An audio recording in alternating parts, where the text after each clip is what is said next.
अफ़गानिस्तान में खाना जंगी शुरू, जुमा खान ने बदख्शां पर कब्ज़ा कर लिया। तालिबान सिर्फ काबुल और कंधार तक महदूद होकर रह गए। तालिबान में ये फूट क्यों पड़ी, इस बारे में आमिर रज़ा से बात करते हैं। आमिर भाई, तालिबान कमांडर ही है, जुमा खान बदख्शां पर कब्ज़ा कर लिया है, तालिबान को वहाँ से देश निकालना मिल गया है, तालिबान सिर्फ काबुल और कंधार तक महदूद होकर रह गए हैं। ये खाना जंगी जो शुरू हुई है, इसकी बात आपने कुछ अर्सा पहले भी की थी, अब तो अरूज पर पहुंच गई है। देखिए, पहली बात तो हमने ये जो पहले बात की थी तो मैंने उस वक्त भी कहा था कि दो ग्रुप हैं, काबली और कंधारी ग्रुप हैं, लेकिन बदख्शां को समझना ज़रूरी है। पहले तो बदख्शां को समझ जाएं कि बदख्शां है क्या। ये वो सूबा है अफ़गानिस्तान का जो सबसे अमीर सूबा है। अच्छा। यहाँ पर सोने की कानें हैं और यहाँ पर लाजवर्द है। लाजवर्द आप मुझसे बेहतर समझते होंगे कि वो पत्थर जो कि बहुत कीमती है। और इसके साथ साथ यहाँ पर लिथियम मौजूद है जो कि अभी जदीद दुनिया में सबसे अच्छा। ये वो इलाका है बदख्शां जिसकी सरहदें 3 मुल्कों के साथ मिलती हैं, यानी पाकिस्तान, चीन और ताजिकिस्तान। ये जो आपने बार बार हम एक लफ्ज़ सुनते होते हैं, वाह खान की पट्टी, वाह खान कॉरिडोर, जिसे वाह खान कॉरिडोर कहते हैं, जिस पर चीन की भी नज़र है, पाकिस्तान भी उसी से ज़रिए और ताजिकिस्तान भी। यानी सेंट्रल एशिया तक पहुँचने के लिए अगर चीन ने पहुँचना है तो उसको बदख्शां से होकर गुजरना होगा। तो बदख्शां वो इलाका है जो कि आने वाले वक्त में अफ़गानिस्तान का अगर कहा जाए तो इकनॉमिक हब बनने जा रहा है, क्योंकि यहाँ से अगर चीन और पाकिस्तान ट्रेड करते हैं और यहाँ से जो है सेंट्रल एशिया तक बिल्कुल पहुँचती। हाँ जी बिल्कुल, पाकिस्तान को अगर सेंट्रल एशिया तक जाना तो ये बड़ी छोटा सा, चीन को भी, पाकिस्तान को भी इवन बड़ा छोटा सा कॉरिडोर है। और अगर इस कॉरिडोर से हाँ जी बिल्कुल रास्ता बन जाए तो बड़ा आसान हो जाए। तो ये बदख्शां सूबा इसलिए बहुत अहम है। अब दूसरी बात समझें कि तालिबान हैं पश्तो स्पीकिंग, लेकिन बदख्शां के सूबे में फ़ारसी बोली जाती है और उज़्बक और ताजक हैं। सही। ताजिकिस्तान के साथ इसकी सरहद है। इसके ताजिकिस्तान वाले इलाके में ताजिक ज़ुबान बोली जाती है और इसके जो चीन और पाकिस्तान के साथ इलाके हैं वहाँ पर फ़ारसी बोली जाती है। ये जो अलहाज जुमा खान हैं ये भी जो हैं ये ताजिक हैं और इन्होंने अपने ताजिक का ही ग्रुप बनाया हुआ है, जिसको ताजिक तालिबान है, जिसे ये ताजिक तालिबान है। सही। और इन्होंने जो सबसे बड़ा पॉइंट आउट किया था, इन्होंने एक ट्वीट जारी किया था जिसमें इन्होंने कहा था कि TTP और BLA की सपोर्ट तालिबान बंद करें। यानी देखे ना, वो उनके अंदर से ही एक बंदा उनके खिलाफ हो गया। देखें, उसने कहा कि हमारा मकसद जो था यहाँ पर गैर मुल्कियों को निकालना था, इसलिए मैंने आप लोगों की मदद की और उसके बाद आपने TTP और BLA जैसी तंजीमों को जो है सपोर्ट करना शुरू कर दिया, ट्रेनिंग देनी शुरू कर दी। तो मैं ना अपने रज़ाकार इसमें लगा सकता हूँ और ना मैं आपको लगाने दूँगा। लेकिन जो बैनुल-अक़वामी मीडिया जो है पोर्ट्रे कर रहा है कि असल मामला उस वक्त ख़राब हुआ जब तालिबान ने सोने की कानों पर कब्ज़ा करने की कोशिश की। यानी उन्होंने कोशिश की कि चोरी के रास्ते से सोना निकाला जाए और बदख्शां का सोना जो है फिर उसको काबुल और कंधार में जो है फ़रोख्त किया जाए। तो सोना चोरों को पकड़ने के लिए जुमा खान ने बगावत का ऐलान किया। ये बगावत इस हद तक बढ़ गई है कि ना सिर्फ जो है वहाँ के जो अस्करी विंग्स हैं वो इनके ख़िलाफ़ हो गए हैं, बल्कि जो अवाम है वो भी अब तालिबान के अगेंस्ट चली गई है। तालिबान को वहाँ से देश निकाला दे दिया गया है। ये कोई बैद नहीं कि बदख्शां अलहदगी का ऐलान कर दे। आमिर भाई, अगर बदख्शां अलहदगी का ऐलान कर देता है तो इसका मतलब है ये सूबा बिल्कुल अगर अलग हो गया तो पाकिस्तान और चाइना को तो बड़ा आसान कॉरिडोर मिल जाएगा। देखें, पहली बात तो यह है कि वस्ती एशिया रियासतों तक आसान कॉरिडोर मिलेगा। दूसरा जो सबसे बड़ा फ़ायदा होगा वो नेशनल रेजिस्टेंस फ्रंट को, हाँ जी बिल्कुल, जो ऑलरेडी तालिबान के खिलाफ लड़ रहे हैं, तो उनके लिए ये और एक बड़ी खबर होगी कि तालिबान का एक ऐसा ग्रुप जो कि बहुत मजबूत था, दौलतमंद था, यानी दौलत भी वहाँ पर मौजूद है और चीन जैसी तजारती जो है मईशत जो है वो उसका हिस्सा बनने जा रही है। पाकिस्तान जैसा एटमी कुव्वत जो है, इस्लामी कुव्वत है, उसकी सरहदें उसके साथ मिलती हैं। ताजिकिस्तान जैसा मुल्क जो कि गेटवे टू सेंट्रल एशिया है वो साथ शामिल होगा। तो ये एक बड़ा जो है ग्रुप बन सकता है।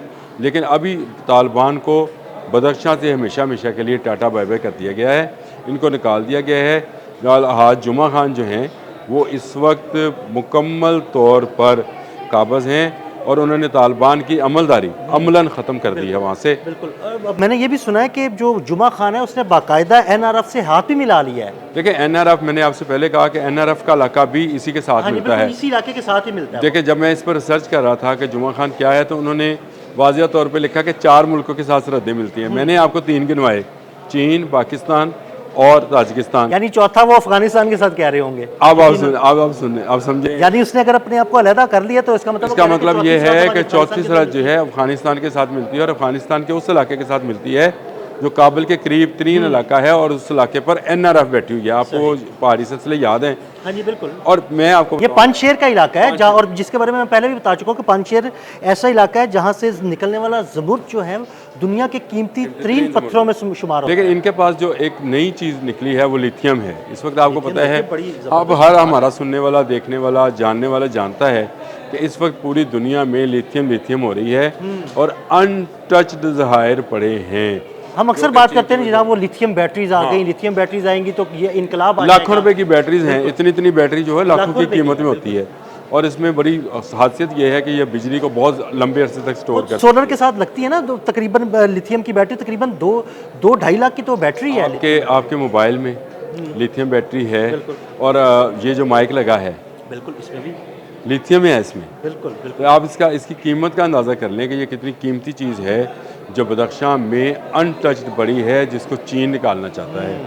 और मैंने आपको हमने व्लॉग किया था कि तालिबान चीन को नहीं छोड़ रहे, वहाँ पर दहशतगर्दी को प्रमोट कर रहे हैं। उसके बाद से यहाँ पे भी कर रहे हैं देखें, जुमा खान का जो ट्वीट है वो उसकी पिक्चर मौजूद है जो उसने जुमा खान ने किया है। उसने साफ लफ्ज़ों में TTP का यानी तरीक़े तालिबान पाकिस्तान का और BLA का नाम लिया। इसका मतलब ये है कि पाकिस्तान का हमदर्द पाकिस्तान के साथ आकर बैठ गया है। ये एक बफर जोन बन सकता है, एक ऐसा जोन बन सकता है जहाँ पर पाकिस्तान को प्रोटेक्शन मिल सकती है, क्योंकि पाकिस्तान को सबसे बड़ा ख़तरा अगर किसी से है इस वक्त तो वो तालिबान दहशतगर्दों से है, जो बलूचिस्तान में, जो खैबर पख्तूनख्वा में, पंजाब में, सिंध में, तमाम सूबों में, गिलगित बल्तिस्तान में, वहाँ पर भी दहशतगर्दी करते हैं। तो ये एक ऐसा बफर जोन बनेगा जहाँ पर आसादाना और महफूज तरीन ट्रेड की जा सकती है।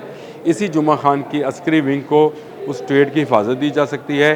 चीन यहाँ पर डेवलपमेंट कर सकता है, तो ये एक अलग मुल्क बन सकता है। लेकिन अगर NRF साथ मिल जाए तो इनका रकबा शायद इस वक्त ज़्यादा हो जाएगा। तो ये आपने जो बात की थी कि इन्होंने हाथ मिला लिया है, हाथ मिलाया है तालिबान से जान छुड़ाने के लिए। NRF भी यही कहती है कि मुल्क की तरक्की में अगर कोई राह में रुकावट है वो तो तालिबान है। तालिबान का रवैया है, दहशतगर्दाना सोच है और भारत की प्रॉक्सी है। अभी बदख्शां सूबा अगर अलग होता है तो इसका मतलब है NRF अपनी बैक साइड से मजबूत होगी, यानी उसके पीछे बदख्शां मौजूद है, आगे NRF का इलाका पानशेर है, वो मजबूत होगा तो वो ज़्यादा बेहतर तरीके से तालिबान के ख़िलाफ़ अटैक कर सकते हैं। आने वाले दिनों में आप काबली और कंधारी तालिबान जो हैं इनकी आपस में भी जंग देखेंगे। तो ये खाना जंगी आहिस्ता बढ़ती हुई नज़र आती है। मुख्तलिफ सेगमेंट्स जो हैं वो अब तालिबान की दहशतगर्दाना अप्रोच, वो भारतीय पैसा जो कि ये खा रहे हैं और उसको उसके ज़रिए दुनिया के मुख्तलिफ ममालिक में दहशतगर्द फ़रोख्त कर रहे हैं, उससे तंग आते जा रहे हैं वहाँ के अवाम भी और उनके अस्करी लीडर भी, जो असल में मुजाहिद हैं, जिस तरह से जुमा खान वगैरह हैं। ये बग़ैर किसी लालच के इनके साथ शामिल हुए थे ताकि पहले रशिया फिर अमेरिका इनको निकाला जाए, निकालना चाहते हैं। वो चाहते हैं अफ़गानिस्तान के लिए तरक्की करे। तो ये एक अहम डेवलपमेंट इस वक्त अफ़गानिस्तान में मौजूद है कि बदख्शां का सूबा जो है वो बिल्कुल अलहदगी के करीब पहुँच गया, और अगर ये अलहदा हुआ तो पानशेर की वादी ऑटोमेटिकली जो है अफ़गानिस्तान से अलग हो जाएगी। तालिबान के पास कोई रास्ता नहीं बचेगा। इस वक्त भी कंधार और काबुल में 2 ग्रुप उनके आपस में दस्तो गिरबा हैं। इसके अलावा पाकिस्तान जो है वो भी दहशतगर्दों के ख़िलाफ़ अपनी कार्रवाइयाँ कर रहा है। तो हर तरफ से जब से इन्होंने मोदी के साथ हाथ मिलाया है, इनके लिए कमज़ोरी ही कमज़ोरी। बहुत शुक्रिया आमिर भाई। आमिर भाई ने बड़ी तफसील के साथ इस सारे मामले पर रोशनी डाली। मज़ीद अपडेट्स के लिए मैं फॉलो करते रहें। अदील अहमद और आमिर रज़ा को इजाज़त दीजिएगा। अल्लाह हाफ़िज़।